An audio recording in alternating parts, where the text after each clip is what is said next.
তো আজকে ভাবলাম তোমাদের সাথে একটু get ready with me share করা যাক। তো শুরুতেই আমি পরে নিয়েছিলাম এই পিঙ্ক কালারের সুন্দর ড্রেসটা, যেটা আমি দুর্গাপুজোর সময় নিয়েছিলাম। আর বিশ্বাস করো, এই এত গরমে এই ড্রেসটা সত্যি খুবই কমফোর্টেবল। তো তারপর আমি আমার ফেসেস কানাডার কম্প্যাক্ট দিয়ে আমার আন্ডার আই এবং আমার ফুল ফেসটাকে হালকা করে সেট করে নিয়েছিলাম। দেন আমার সুইস বিউটির ব্লাশারটা দিয়ে হালকা করে ব্লাশ অ্যাপ্লাই করে নিয়েছিলাম। আর দেন আমি অ্যাপ্লাই করেছিলাম ল্যাকমি কাজল, একটু মোটা করেই পরেছিলাম, আর কাজল তো আমার খুবই ফেভারিট। তো তারপর আমি অ্যাপ্লাই করেছিলাম আমার ব্লু হেভেনের মাস্কারা। আমার চোখের পাতাটা খুবই ছোট, তো মাস্কারা অ্যাপ্লাই না করলে আমার ভালো লাগে না।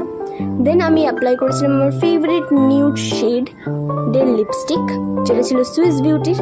দেন তারপর আমি চুলটাকে এরকমভাবে বেঁধে নিয়েছিলাম আর একটু হালকা করে সামনে দিয়ে চুল বার করে নিয়েছিলাম, আর আমার ফেভারিট ব্যাঙ্গলসগুলো পরে নিয়েছিলাম। তারপর পরে নিয়েছিলাম একটা ছোট টিপ আর ঝুমকা।